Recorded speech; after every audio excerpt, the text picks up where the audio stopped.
સીળસ થાય છે પણ કારણ સમજાતું નથી. તો આજે હું તમને એવા 5 હિડન કોઝ જણાવીશ જે તમે ક્યારેય વિચાર્યા જ નહીં હોય. સો જાણવા માટે લાસ્ટ સુધી જોજો. પહેલું, મેન્ટલ સ્ટ્રેસ.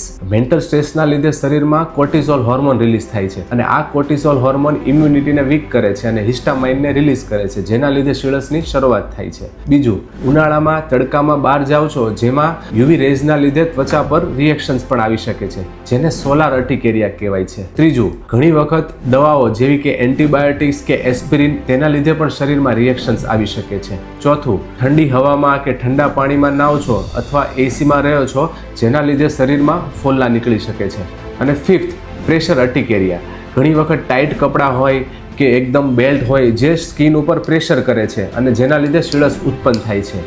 તો જો તમને પણ વારંવાર સીળસ નીકળે છે તો સૌથી પહેલાં તેના ટ્રિગર ફેક્ટર સમજો અને સેવ કરો આ રીલ્સને અને શેર કરો, અને આવી જ હેલ્થ ઇમ્પોર્ટન્ટ ટિપ્સ જાણવા માટે અમારા આઈડીને ફોલો કરો.